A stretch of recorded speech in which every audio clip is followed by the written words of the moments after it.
But for this evening, in terms of thinking about the topics we wanted to address in this spring lecture series, particularly from feminist voices is sort of what we were particularly looking at. And I had read Andrea's book this summer and was very impressed. In fact, I had a conversation with Winona LaDuke, who was here last week, about that, and said it's sort of like reading Ward Churchill, only with not that sort of kind of harsh sort of slant to it.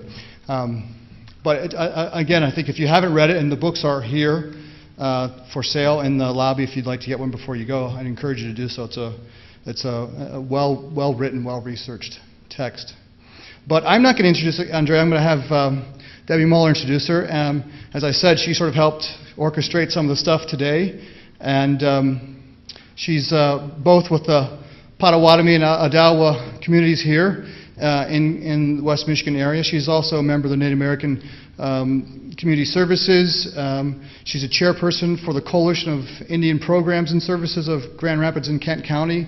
She also serves on the as a commissioner on the Grand Rapids Community Relations Commission board with a few other folks who are in the room, and a whole bunch of other things, but I'll stop right there and please join me in welcoming Debbie Muller.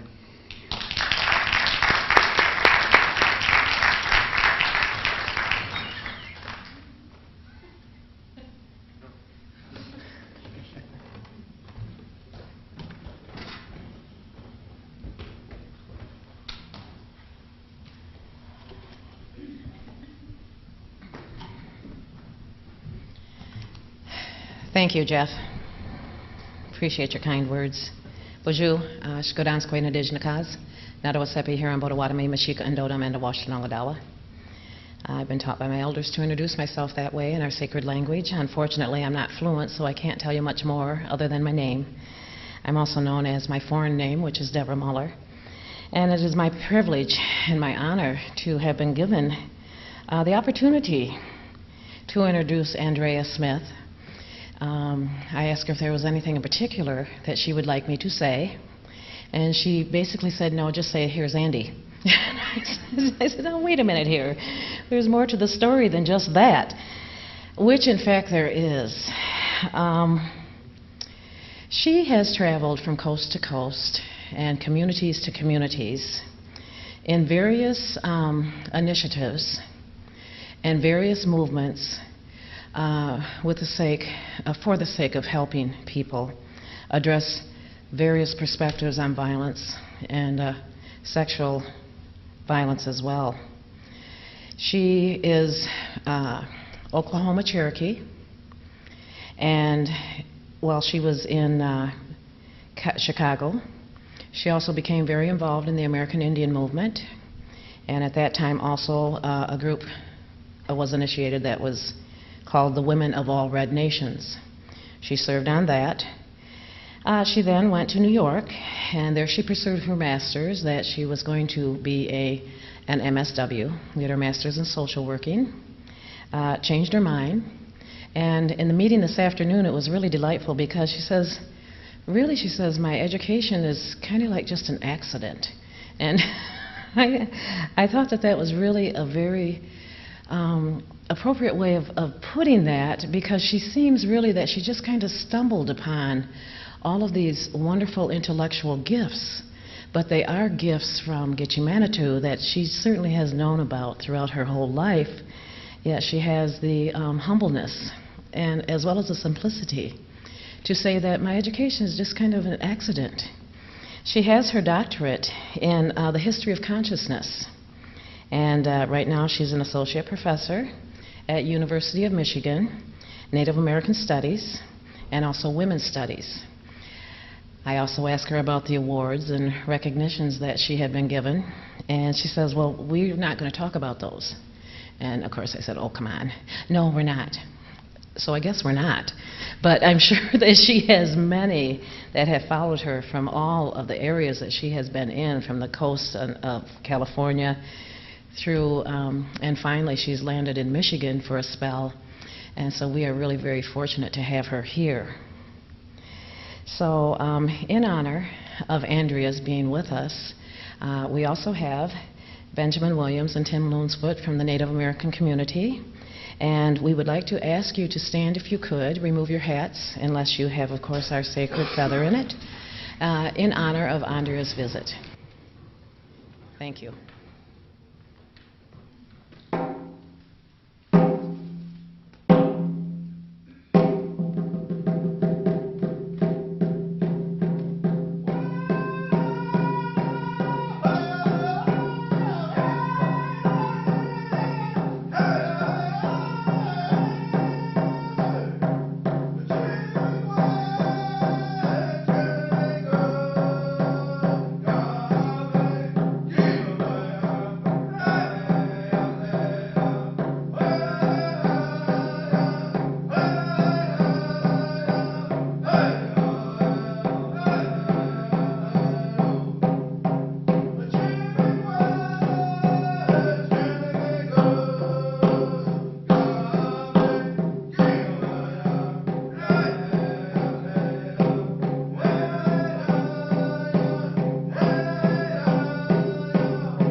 Hello. I just wanted to thank you. I'm really kind of overwhelmed by the introduction and the song. I feel very humbled, especially hearing about all the great work being done here by the Native peoples in this community. So I really want to thank you and also just acknowledge the Indigenous peoples of this land that provide the opportunity for us to even be here at all. And also I just should be clarify that even though my name is on a book, it's the case that ideas don't come from one person alone, and so I see the book more not so much about my particular brilliant analysis, but more me having the opportunity to hear from other people and being part of collective struggles and collective movements and being able to learn from other people. So it's more of a recording of the ideas that I've been able to come across that I thought might be good to share with other people as well who are thinking about the same issues. In any case, kind of how I came to kind of working on this, I could think of 3 kind of pivotal incidents. One time when I was living in Oklahoma, I got an opportunity to go to this kind of gathering of for one of the Native ministry programs, and one person came to visit, and he was a spiritual leader, and he said the most important thing that we have to worry about is violence against women and children. He said, because as long as we are destroying ourselves from within, we don't even have to worry about the enemies from outside. So that was pivotal to me. But then the next thing that happened was I went back home and I was telling a friend who was herself a sexual assault survivor, and I told her about what he said, and she said, do you mean other Indians have been raped too? And I said, well, yes. And she said, why aren't we ever talking about it? So then I was kind of struck by the silence that's in our communities about the issue. But then the next thing that was kind of pivotal to me is I went, when I was working in Chicago, a young woman was gang raped by prominent members of the community, and kind of the response of the community when she threatened to go to the police was to kind of basically put her on trial and say, how dare you air our dirty laundry to other people.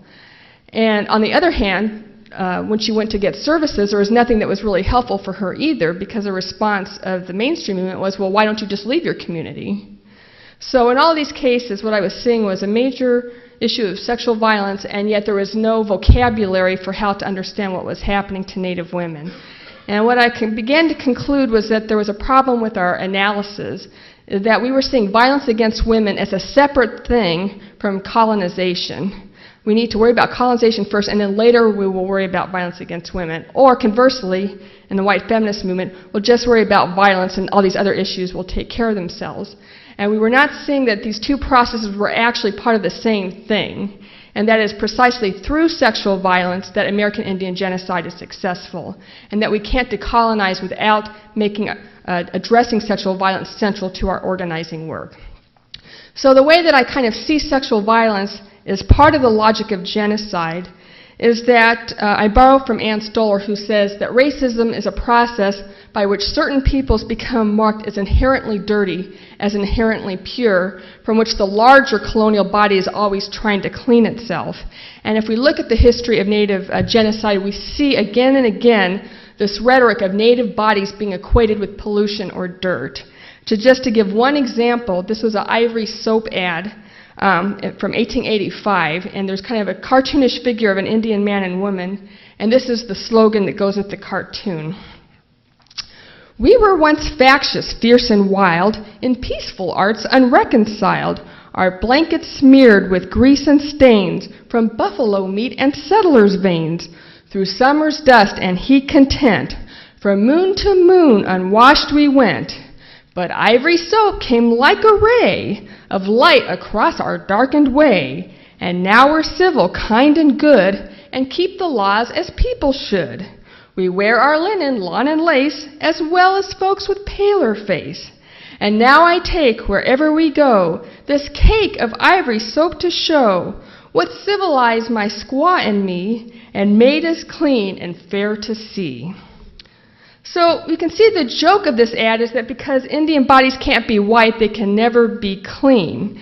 And under a patriarchal worldview, only a body that is seen as pure can be violated. The violation or rape of bodies that are seen as impure don't count. They are seen as inherently rapeable. So to give an example, when sex workers are raped, nobody cares because they are seen as inherently rapeable, inherently violable. And that is what has happened through the logic of genocide. Native peoples have become seen as inherently rapeable, inherently violable, and by extension, our lands are inherently invadable. So when we look at the history of massacres, it's not just that Indian people were killed off, but this is always accompanied by routine mutilations, sexual violence, etc. And I'll just give one example to illustrate this from the Sand Creek Massacre. I heard one man say he had cut a woman's private parts out and had them for exhibition on a stick. I heard another man say he had cut the fingers off of an Indian to get the rings off of his hand. I also heard of numerous instances in which men had cut out the private parts of females, stretched them over their saddle bows, and some of them over their hats.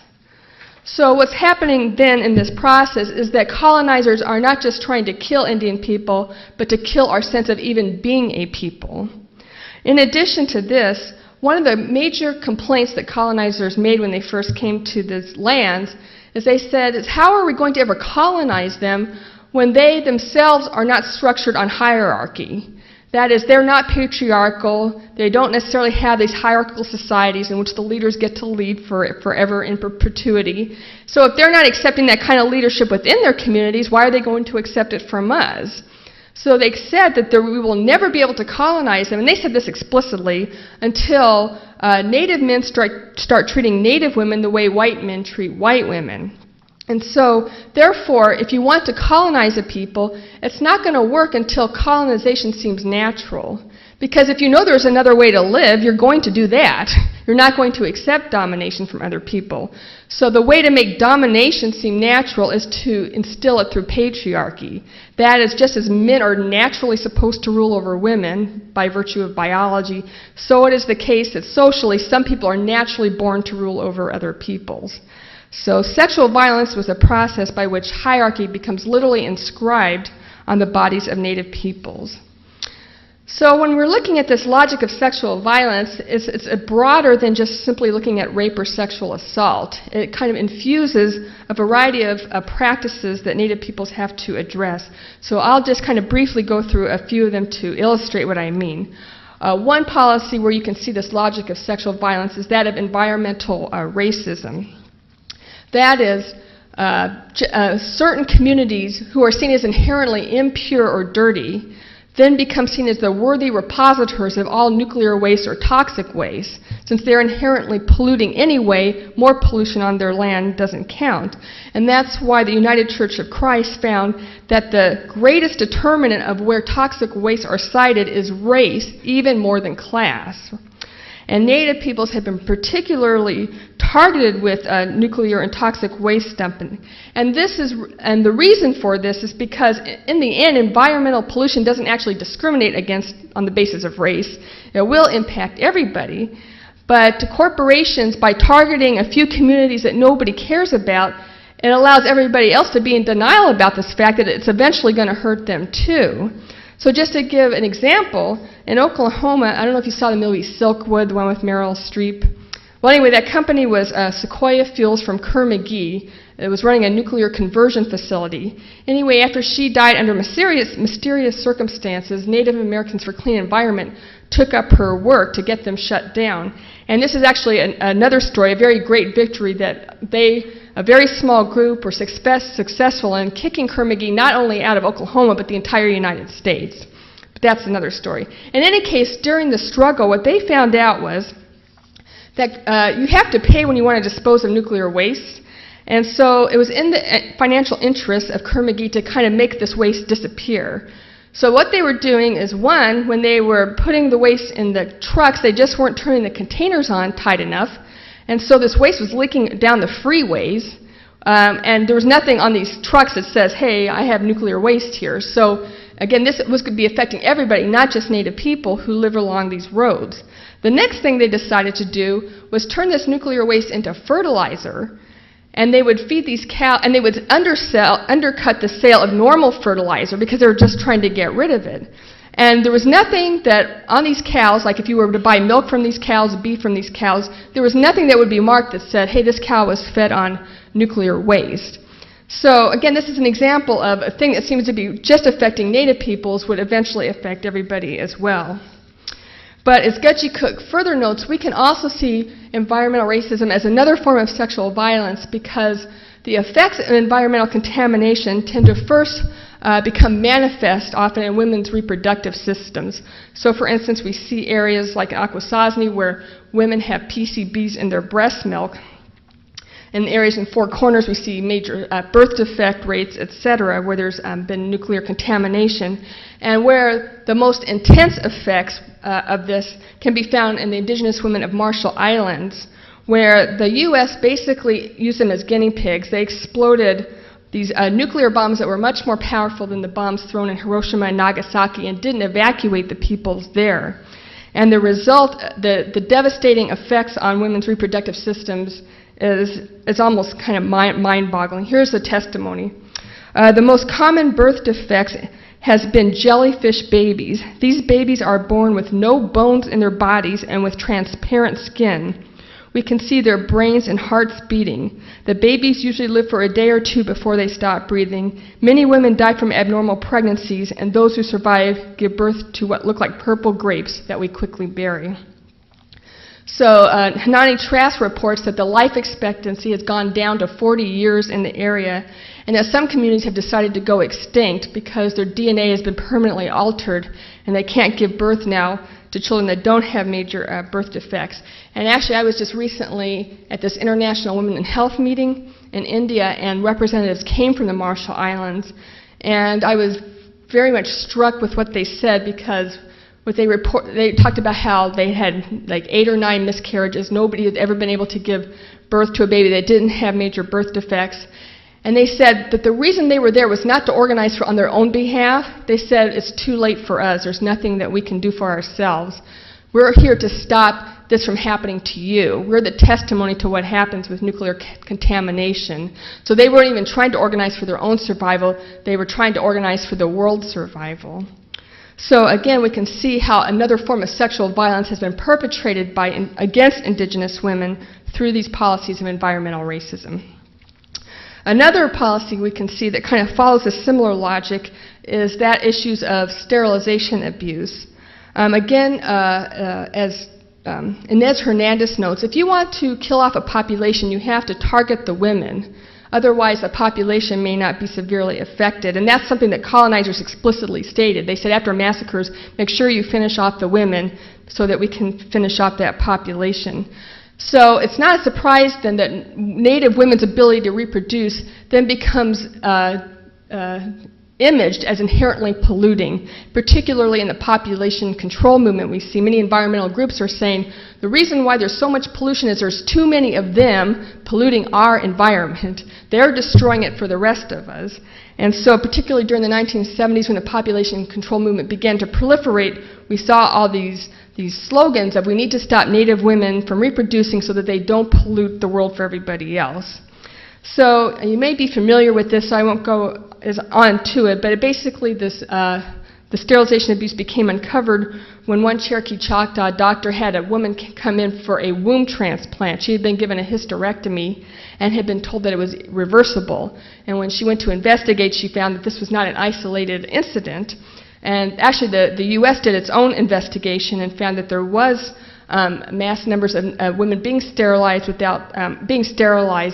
and they were not following the proper procedures. But interestingly, they would not find out if they had been given consent, because they said women won't remember if they consented to a sterilization.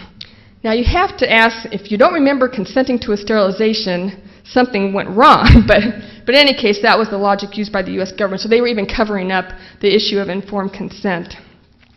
But in any case, and interestingly though, when you look at the kind of the rhetoric that was being used by doctors for sterilizing women, and this is what Dr. Kaniuri found out. Again, we see the same logic of pollution coming up. For instance, one woman was sterilized because, quote, she was told she was, quote, dirty and unkempt, and hence she should be sterilized. Another woman went to a doctor for stomach problems, and the doctor said, well, why the hell don't you get your tubes tied so you won't get sick anymore? And another woman told the doctor told another woman that her head hurt because she was afraid to start over again. One woman went into a doctor because she had headaches, and the doctor said that she had headaches because she was afraid of becoming pregnant and advised her to get sterilized. So she did, but the headaches persisted, and she later found out she had a brain tumor. And this happened to a friend of mine. She went in for Indian Health for a back surgery, and they didn't touch her back, but she came out without a uterus. So in any case, after this issue became publicly known, Indian Health Services did put stricter measures to monitor sterilization, but it comes up again in things like promoting Depo-Provera, which I probably don't have time to give the whole lowdown on why. Just because a drug is approved by the FDA does not necessarily mean it's safe, and that it's important to do your own research to make sure that this is the contraceptive of choice. But it's very disturbing when we look at the major studies that were done to prove Depo-Provera's safety. It's a long-acting hormonal contraceptives that you get a shot in your arm and it's supposed to last for 3 months. Anyway, the biggest study in Grady Clinic in Atlanta, what happened was that any woman who had major side effects was simply eliminated from the data. So the Black Women Health Project went to double check, and they found that half of the women had been eliminated from the survey results. And they found from these women, there was women having mastectomies at the age of 20, suicidal depression, cancer, etc., major side effects that were just conveniently lost when the clinic had to report the safety data.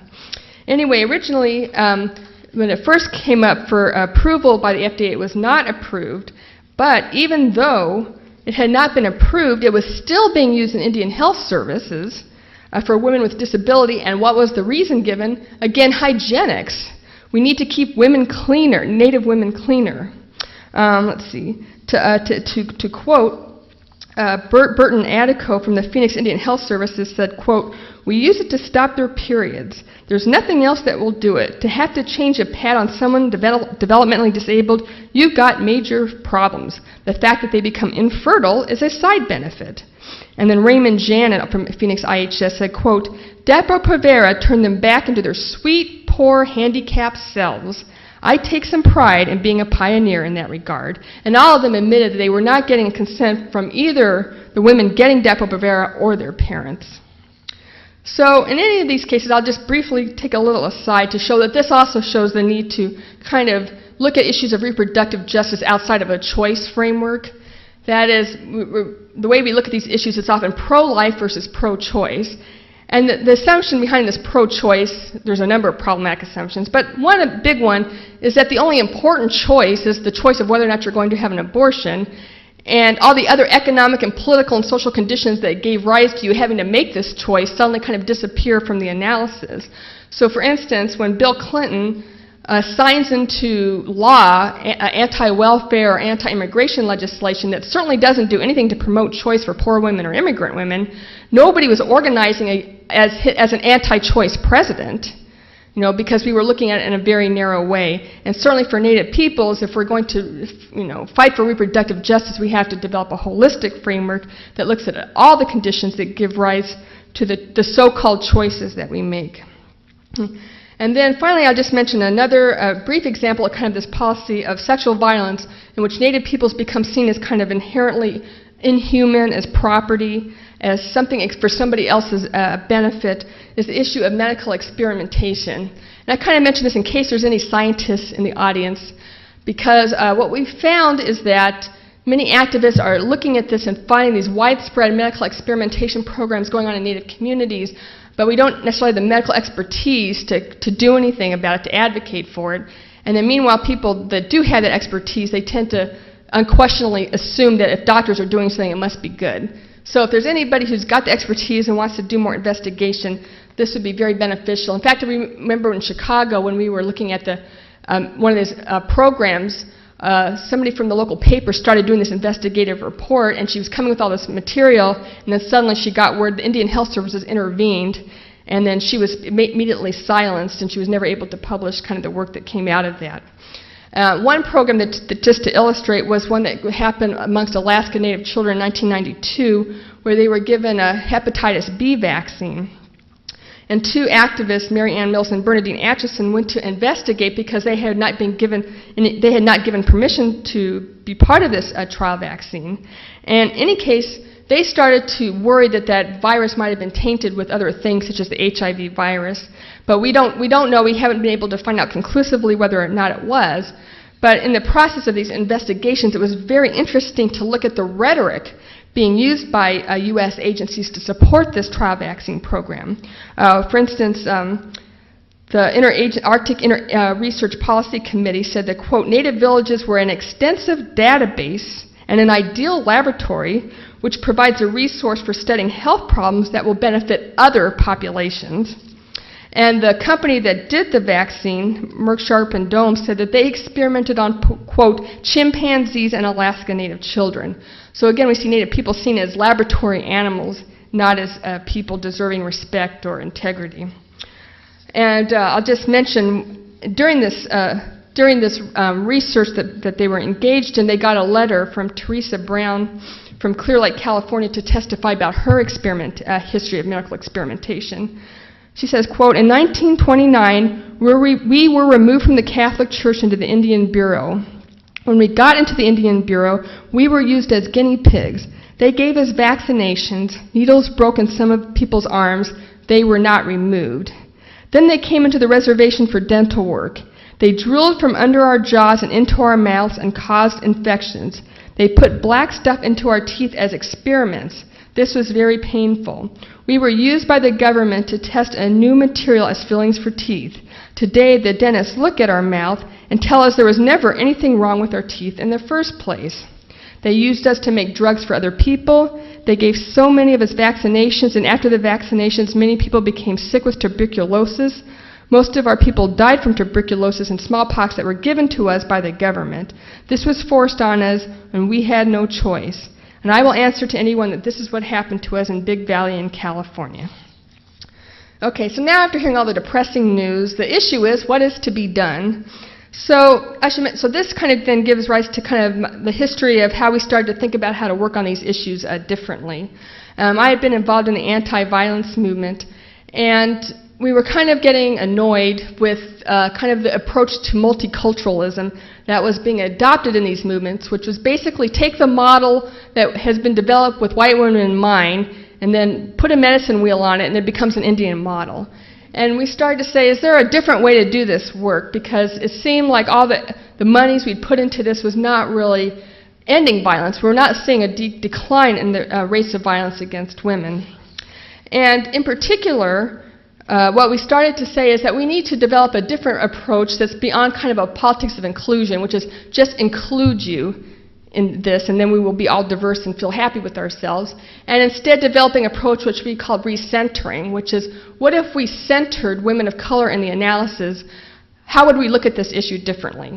And when we did that, we saw that women of color, and Native women in particular, are not just dealing with violence in our communities, we are also equally dealing with state violence. And as I've just demonstrated, the state is primarily responsible for the sexual violence in our communities. So it doesn't really make sense to think the state's going to be the solution to the problems that it has created. And we are seeing that today when we look at the effect of all the laws that we tried to get passed. For instance, we passed these mandatory arrest laws where you have to arrest somebody on a domestic violence charge, and now they're arresting the women who are being battered. Beth Ritchie, who's a sociologist in Chicago, found that a quarter to the half of the women in Chicago jails were there on domestic violence charges. And we see women who are undocumented, they report the police, and they find themselves being deported. I remember one woman that I had to work with, she was an African-American woman who had been gang raped. When she called the police arrested her for prostitution. So the New York Times, in fact, found a report that said that the effect of all these laws we tried to get passed has led to a situation in which battered women are killing their partners less often, but batterers are not killing their partners less often. And I should just briefly mention, why is this not going to really work? The basic problem with the prison system approach is that the prison is based on the idea that you have a few wacko guys you have to lock up. But when we have surveys in which half the men say they would rape somebody if they thought they could get away with it, you would either have to arrest half the male population, or you see that that's not going to be the solution to what we really need, which is an approach designed to transform a culture that supports violence against women. And indeed, if we look at the history of prisons, prisons has never, ever been shown to lead to reduction in crime rates for a number of reasons. And I would argue that that's not the reason for prisons. They're not there primarily to stop crime. They're there primarily to incarcerate communities of color. But that's another story if you would like to talk more about the prison industrial complex. In any case, it becomes clear that if we want to address what's going on in Native communities, we need an approach that addresses state violence at the same time that we're addressing violence within our communities. So then the question is, well, what is to be done? Well, therefore, we started to look at other models, and this is how Incite Women of Color Against Violence formed. And we looked to other models in terms of the restorative justice framework.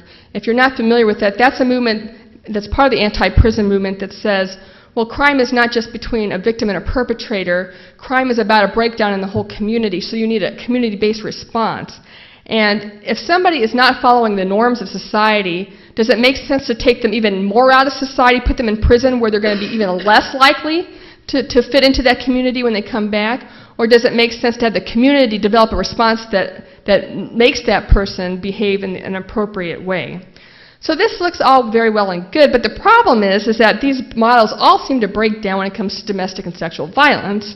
And the reason is that they're all based on the notion that we have a community that's intact, that's not sexist, homophobic, or otherwise problematic, and that they will actually side with the person who's been victimized by violence. But as we all know, when it comes to issues of sexual and domestic violence, communities often don't side with the woman or the person who's been victimized by violence. They often side with the perpetrator, so they're not going to hold them accountable. So therefore, it became clear that we needed an approach that would be community-based, however, would not depend on a romanticized notion of community, or even depend on the notion that the community even exists, but it would have to be a political organizing project that was about creating communities that would hold people accountable. So with that, we came up with a number of recommendations or things that we learned in this process, and we're still learning as we go along.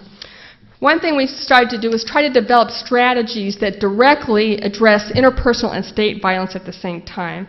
And there's been many of these, but I'll just briefly mention one, which is a boarding school healing project. If you're not familiar with the history of boarding schools, this was the policy of the U.S. government, which was to save the man by killing the Indian. So basically the idea was to abduct Native children from an early age, take them from their homes, force them to be Christians, force them to speak English, and there was just rampant sexual, physical, and emotional violence. And this is really where we see the large-scale introduction of violence in our communities, where Native children were not parented, so then they couldn't pass that on to their own children. And in fact, I've been in many workshops where we're supposed to trace kind of where does dysfunctionality start in your family, and almost invariably it's the community that first goes to boarding school. In any case, and you might have been heard in Canada where there's been all these lawsuits against residential schools, which was similar to the boarding schools here, and all the rampant sexual violence. There turned out to be pedophile rings involving priests and police officers and priests and clergy members. There was unmarked graves in some schools where children had been buried because they had been born to girls had been raped by the priests. And some people were calculating as many as 50,000 children were killed in this, during this period. But there hasn't been the similar outcry in the U.S., and many of the documentation programs tend to present a more sanitized view of boarding schools. So we started a documentation program to document these abuses. But the idea about this was to not so much pursue individual lawsuits, but to build up a movement for collective remedy against Native peoples to address the continuing effects of human rights violations perpetrated by state policy.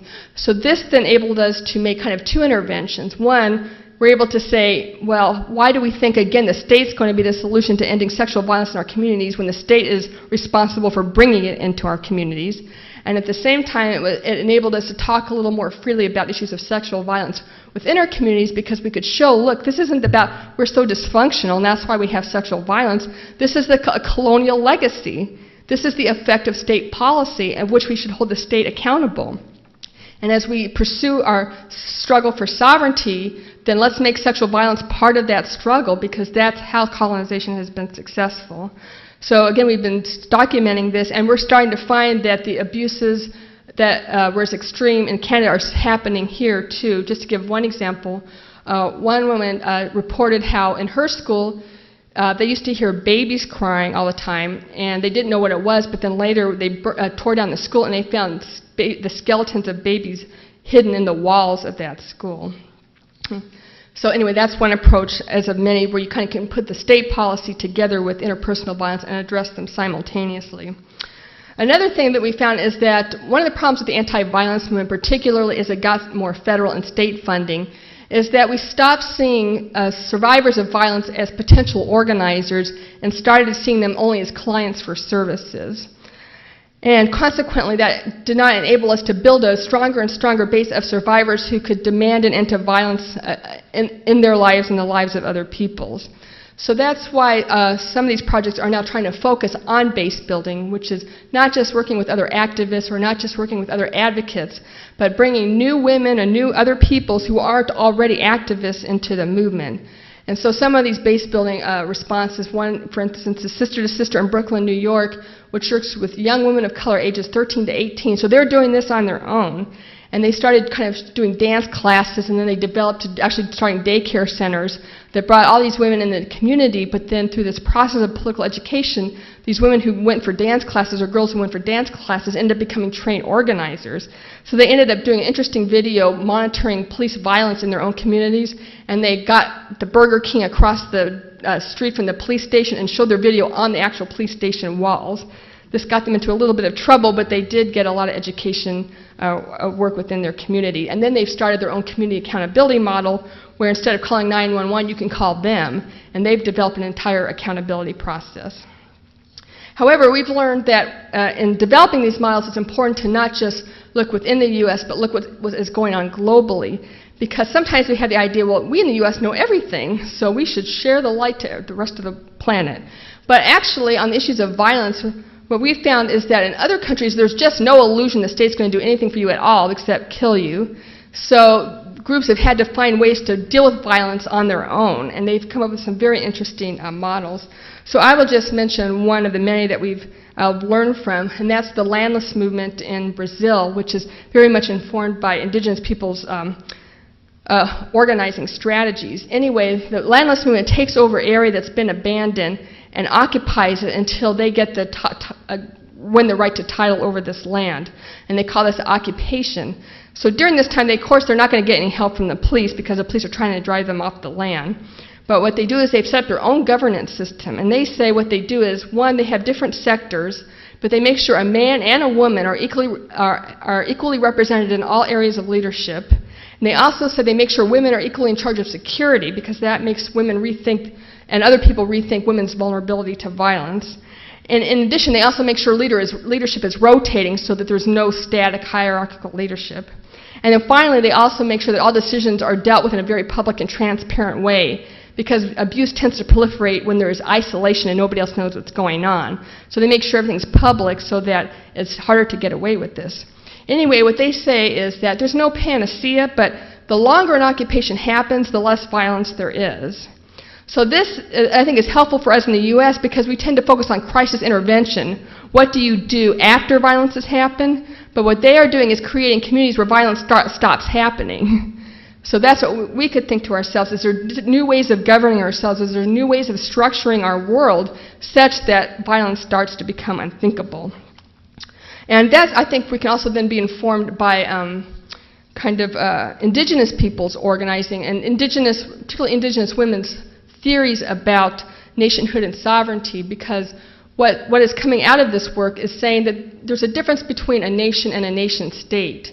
So you can have national sovereignty and self-determination, but the model of governance that you might have may not be the nation state that we're used to, where somebody's in charge and they rule by power and might and they have a military, etc.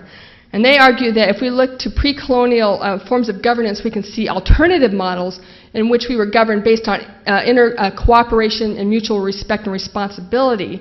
And the goal was not so much we're in, you're out, screw the rest of the world, but it was about being in a rightful and good relationship to everybody, everybody on a global scale as well as within your own particular community. And the similar philosophy is happening amongst indigenous peoples in Latin America, where again they are questioning the old forms of organizing, where it was a hierarchical leadership, and instead saying, no, we can have models based on radical participatory democracy, where we all get to be involved in the decision making, and where there isn't static leadership. But they say to us, they say what you need to learn from our experience is that it's not just enough to have your own kind of autonomous area, because as long as you do that, you're going to have a problem with U.S. empire and multinational capitalism that's always going to try to squash you. So what we've had to do is not only establish our autonomous areas, but we have to proliferate them. So once we got a system going, a few people have to go to another place and develop another area.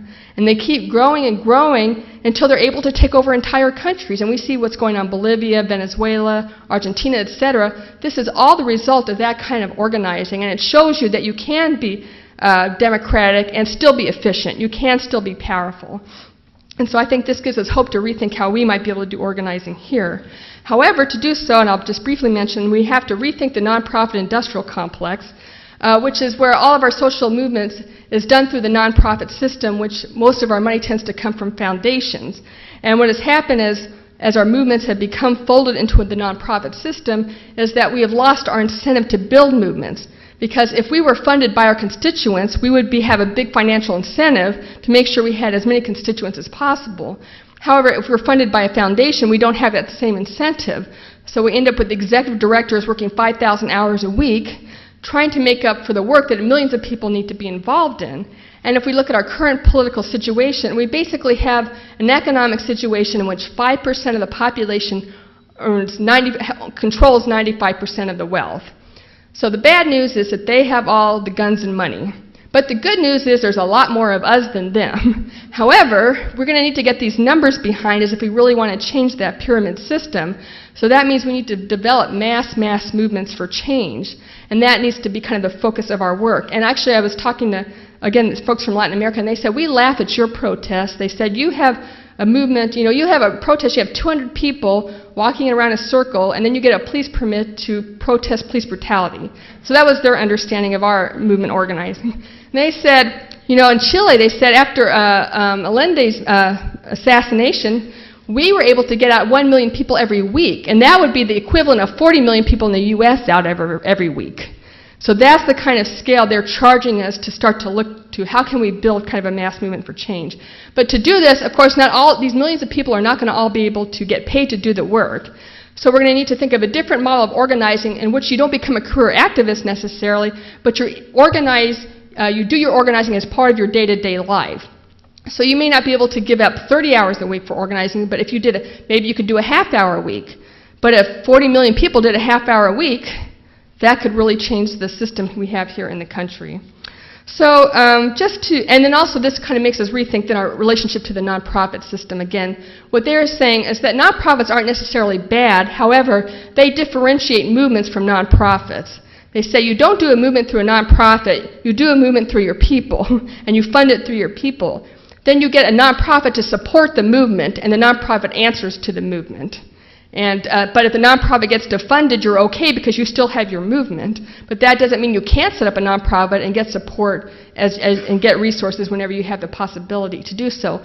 So what if we thought about the anti-violence movement in that way? Instead of thinking of the current kind of agencies as the anti-violence movement, what if we developed an independent anti-violence movement that was funded by its own constituents, but then was supported by nonprofit domestic violence and sexual assault agencies where we had a relationship of accountability between the two. So, and to conclude then, I would say that this might sound all very pie in the sky and blah, blah, blah, but I do think it's important to not lose track of a long-term political vision for no other reason than there's no other way to measure whether or not your short-term strategies are working. I mean, for instance, I was at one program when we were supposed to talk about what do you want to see in the long term with the anti-violence movement. And everybody said, I wanted better hotlines, I want more shelters, and not one person said I wanted to see an end to violence against women. Like everybody had forgotten what the whole point of why we were doing the work. Now, if we kept that long-term vision in our heads, we could then come back to our strategies and say, hey, is the criminalization approach actually working? I don't think it is. Maybe, let's measure the two. If it's not taking us closer to where we want to go, maybe we need another short-term strategy. And by doing that, we always make sure our short-term strategies are taking us closer to our long-term vision. And finally, while we may not be able to envision kind of what a world that's not structured on oppression might look like, given the fact that we've all been raised under this current society that's based on oppression, that doesn't mean that we can't be part of a collective vision and a collective movement that will go past our lifetimes in which we can contribute towards becoming closer to building the kind of world we actually want to live in. And so I will close with a quote from Jean Ziegler from the 2003 World Social Forum, who said, quote, "We know what we don't want, but the new world belongs to the liberated freedom of human beings. There is no way, you make the way as you walk. History doesn't fall from heaven, we make history." Thank you.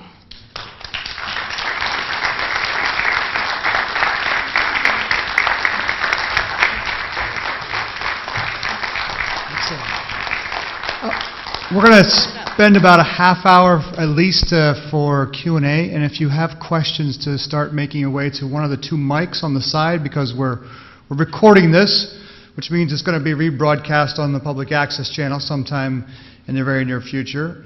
So if you have questions, just step up to one of the mics and we'll kind of go back and forth from side to side. So is there any comments or disagreements or ideas that people would like to share?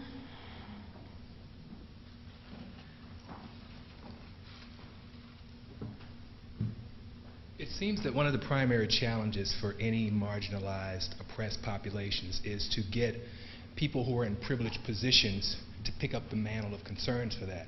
Mm-hmm.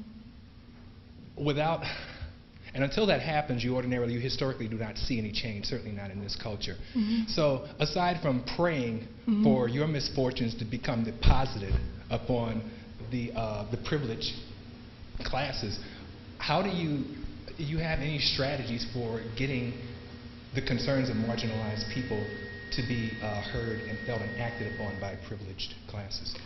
Well, again, the way I look at it, and this I should give an example here. When I was in Chicago, I had been involved in the Nonviolent Witness program around the spearfishing struggles in the late 1980s. And what was happening is that when the people were going spearfishing, they were getting surrounded by all these kind of white racist mobs saying things like "save a fish, spear a pregnant squaw." And when I first went there, this did not engender lots of positive feelings towards white people, especially when they're like shooting at you. But one of the persons who was involved in this, Walter said, he provided a new framework that really changed my way of looking at the issues. And he said, you know, it would be a mistake to look at these mobs as your enemy, he said, because these are actually not your real problem, he told us. He said the real problem is these multinational corporations like Exxon and Rio Algam who want to come here and they want to start mining, and when they do that, they're going to destroy the environment, not just for Native peoples, but for also these people who are harassing us. And so what we need to do is de-escalate the violence, but do it in such a way that we don't create such hostility with our neighbors that we can't go back to them later when we need to. And I thought he made no sense at all. I didn't get the whole nonviolence things. It seemed silly. But I turned out I was completely and totally and utterly wrong. And for one, I saw that what nonviolence meant. It wasn't like a passive strategy. It was a very powerful strategy, because at one point, for instance, they were starting to get this escalation between some of the nonviolent witnesses and some of the mobs, and everybody's getting all uppity. And then one of the leaders said, "Okay, everybody, stop paying attention to them. We're going to just do a powwow." So somebody got the drum, people started dancing, and the white people got bored and left. So one, I saw that nonviolence can be a very powerful strategy. But two, as it turns out, Walter was exactly correct. It was not long afterwards that Exxon went in to make a bid to mine in that area. And the people who had been involved were able to go back to these same sports fishers and say, you know, you thought we were the enemy, but clearly we need to work together to deal with Exxon. And they were successful. They were so successful that they were able to pressure a pro-mining governor into supporting an anti-mining moratorium. So the point of that story is to say that made me rethink who I think my friends and enemies are. So what he was saying is keep the bigger picture in mind. Really, there's only a few people at the very top who have the major power in our society. Everybody else has privilege on a number of ways, but ultimately most of us are not benefiting from the current political and economic system. And our challenge is to get them to exchange their short-term interest in keeping those privileges in return for their long-term interest in transforming the political system. So that's how we have to think about base building. You start with your own community, you start to build that base, then you start to build allies for people who are next closest to you, and you keep going on and on until you can build a big enough base that can challenge that system. And that's what people are doing slowly by slowly, but again, what we see in Latin America is that it can be done. Any other thoughts?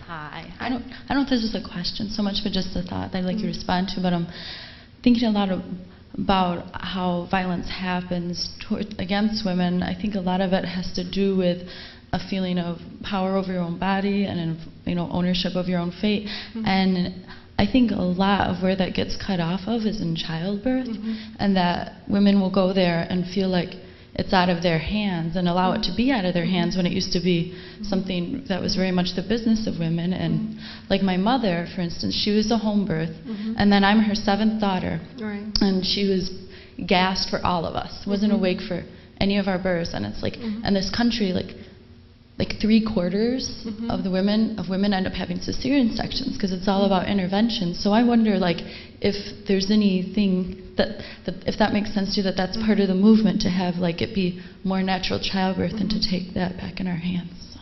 Yes, I think you're making an excellent point. I mean, the whole way gynecological obstetric services are done is almost its own form of sexual violence, where power is taken away from women's bodies and it's up to somebody else who gets to intervene. And I'm thinking of the work of Alice Skinnendorf, for instance, who's very active, and her mantra is, every woman is a midwife.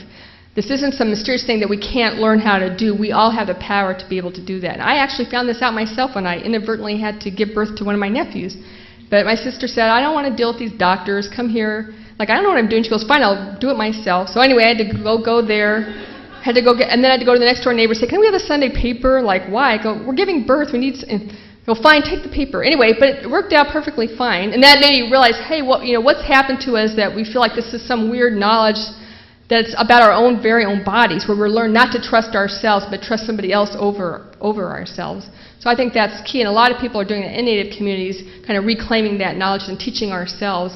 And that was also part of the feminist health centers, again, where women learned how to do their own pap smears, do their own gynecological exams, and then and seeing that this isn't knowledge that we can't do for ourselves too. Welcome again, Andy. We appreciate you being here this evening. I was wondering how the dance class turned into building activism.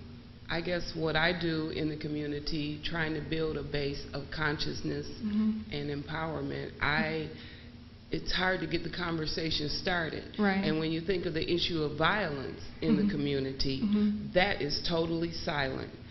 Beyond the racism and the sexism, the institutional racism that a lot of my clients go through, the violence, the sexual violence is totally silent. It's not talked about. So how does that conversation begin?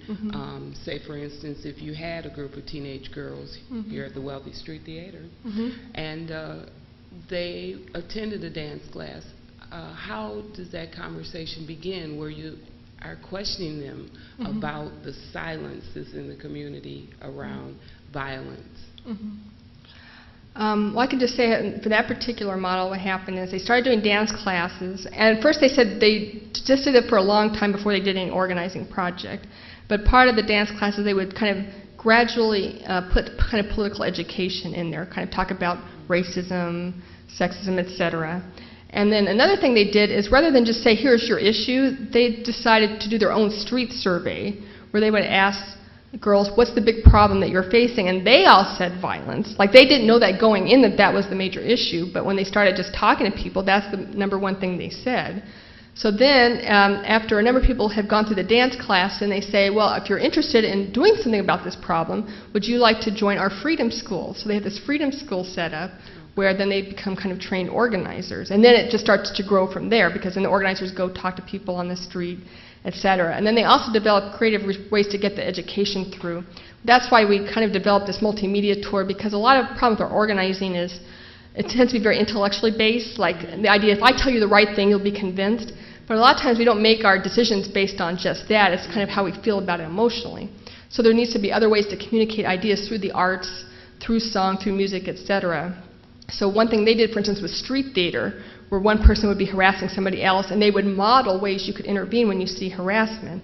And then they started doing this kind of we ended up doing this multimedia tour throughout the country. We had different kinds of artists, and looking at how, not just performing, but how do you use arts as an organizing strategy to reach people in kind of different ways. So those are just kind of the few things. It's kind of a slow process. It's not like it's a quick thing, but it ends up being able to open up a conversation. And then you'll also notice about these conversations where there's silence.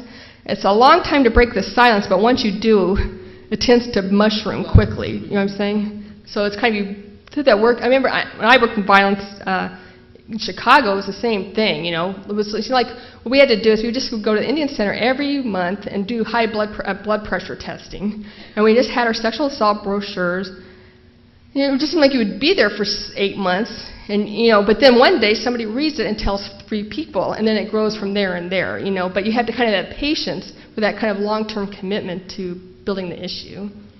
And I'll just give you one example. Another example, Minneapolis, I'm sorry, because there's many, they said they wanted to bring the issue of domestic violence, and this is before even domestic violence was an issue being talked about. So what they were kind of tricky. They said is that they got the matchbook things for their matches, and they put a little conference thing saying, and they went to the bowling alley, so they distributed all the bowling alleys.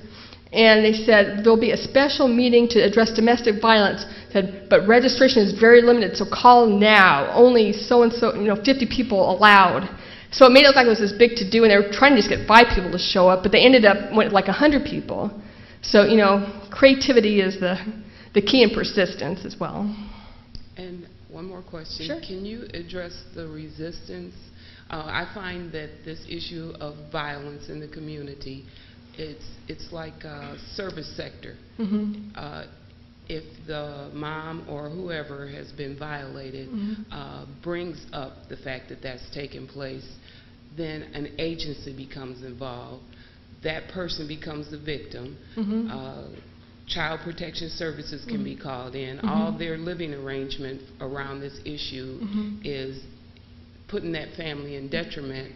And so how does your consciousness raising deal with the institution of the people who are saying they're trying to help the situation of violence in the community? Well, that's precisely why we decided we need to develop community accountability strategies that didn't rely on these institutions. And we felt there was always a problem, because like we know there's a problem, and then we're telling them to go someplace that we know is going to make their life worse, and yet we don't feel like we have anything else to do. And then we got to a point which is, well, wait, why don't they have anything else to do? Why do we have to accept the terms as they've been set forth? Can we think outside the box and say maybe we want to do something else? So that's when people started to say, what is the response we would like? What are the other options that people could do besides calling the police or calling CPS? Now, this doesn't translate into us saying, well, if a survivor calls, we tell them, don't call the police. No, the issue isn't telling somebody, no, you can't do X. The issue is, why have we only given her X to do? Let's provide as many options as possible, and we might find that these other options might be a lot more helpful and effective in addressing violence in our communities.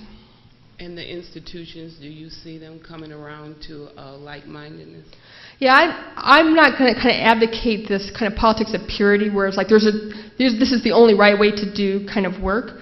But what I think is important is, like, in other words, you need people on the inside, whatever that inside is. However, your work on the inside is going to work a lot better if you have one foot on the outside. In other words, so if we have kind of a base that's outside these institutions that grows and grows and is more powerful, then those on the inside will listen a lot more. They're not going to listen when they think you're not going anywhere. I mean, just to give a classic example of this was when I was working, you know, part of NCASA, women of color had been putting up the issue of criminalization for like 20 years.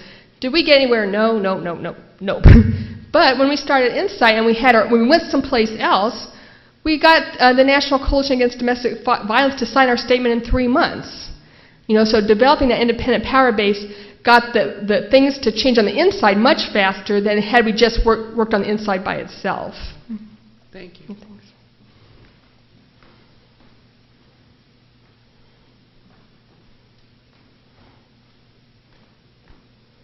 Hello.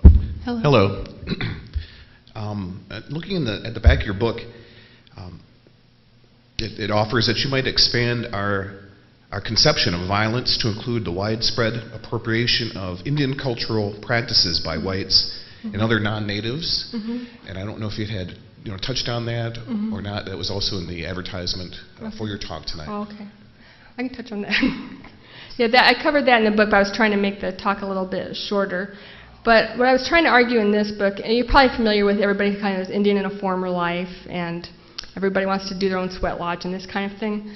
And so what I was trying to argue is that I think that kind of cultural appropriation is another form of sexual violence, and that and ironically, I kind of look to the Bible for this, because if you look at the Hebrew words to know, that's the word used to connote sexual relationships, but also it's the same word to know somebody. So there's the idea about when you want to know about somebody, it's often an act of kind of intimacy, but it can also be an act of control or possession. And that's what I think has often happened in the history of Native genocide. It's not a mistake that this goes hand in hand with kind of anthropology's desire to know everything about Indian people. So part of kind of mastery and over a colonized people is to know everything about them, to study them, to understand them, because when you know them, you can control them. So I see that as kind of almost an act of sexual possession, an act of sexual violence. And then it's, in addition to that, then it doesn't become a surprise that many of the people who are often engaged in spiritual appropriation use this for pornography. So I was looking at some, for instance, there's this pornographic film called Native American Love Techniques, where it says, this man and woman, of course everybody was Cherokee, but anyway, so anyway, then the thing was, this man and woman will show the sacred circle in their sexual act, otherwise known as 69, so it's like totally kind of out of control. Then there was another book called Native American Love Secrets, etc. So we see how Native spirituality becomes kind of transformed into an act of pornography, and by once again, Native peoples are not seen as peoples, but are seen as objects for consumerist interest for non-Native people. So that's just like a brief discussion of kind of the issue brought in that book. Okay. And what would you say to someone who were perhaps practicing, non-Native, who was practicing, attempting to practice spirituality, and their retort when questioned would be, well, who says it belongs to the American Indians? You know, Right. What? I would say that whole analysis is, okay, first of all, there's two things. One is that I think people tend to look at Native spiritual traditions like Christianity. So they assume that because Christianity is a missionary religion, that they assume Native traditions are as well, and not look at that Native traditions are generally land-based and specific to a specific land base, and hence there's not necessarily a desire to spread the word to everybody kind of on the planet. The second thing, now I just lost my thought. Oh yeah, the second thing I would say also is that the spiritual appropriation is really part of an ideology of genocide. That is, many times you look at this, in other words, what the logic of genocide says is that Native peoples must always be disappearing. And it's because we are disappearing that it's okay for other people to be here. And part of this act of disappearing then is that non-Native peoples become the inheritors of all that was indigenous.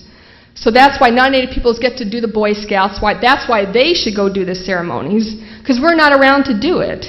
And when you think about it in the fundamental way, why would everybody else think that they should be doing Indian things if they really thought Indian people were still here to do it themselves?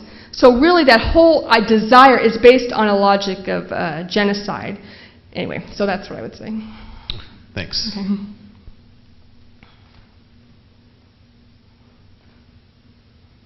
Any other ideas?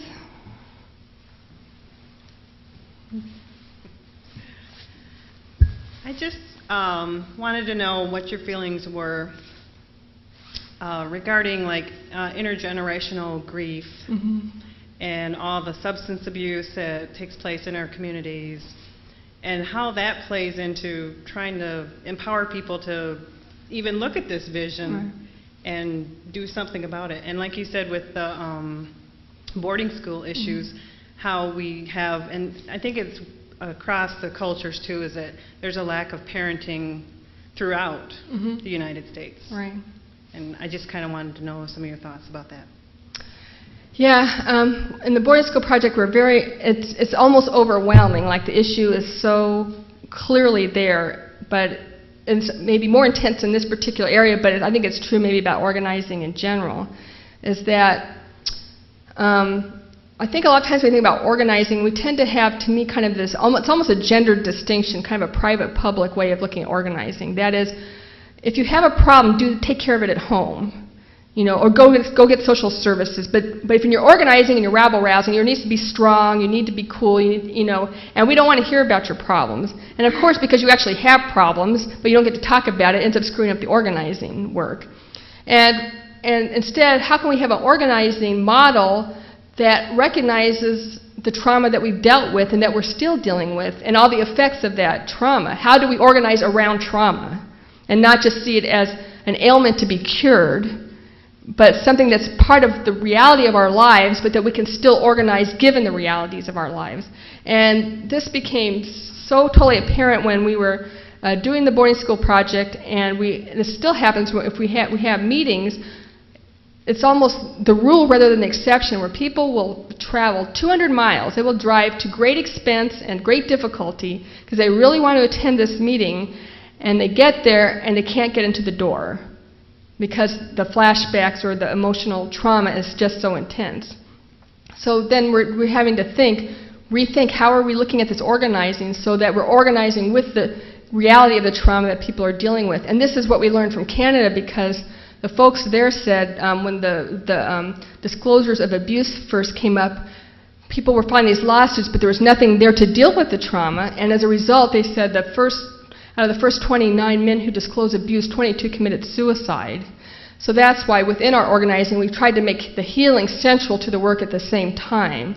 So it's not seeing people simply, again, as clients, but also as organizers, but at the same time, not having this idea that people aren't real people, that have real trauma, that have real pain, that needs to be addressed openly in a supportive way. So I think what you're saying is kind of, in a certain way, the central question to be addressed if we're going to move forward. Because I think that will put forth for us a new vision about how to do organizing that will really match the reality of our communities.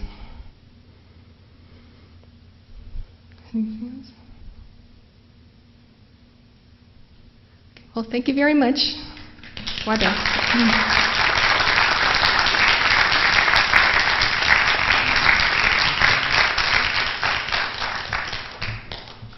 encourage folks to visit the resource tables out in the lobby. Andrea's going to stick around for a bit, check out her book, and feel free to spend some time talking with the other organizations that are out here. And before we go, we are, my understanding is we're re-inviting drummers, singers back up here again for a traveling song. Thank you.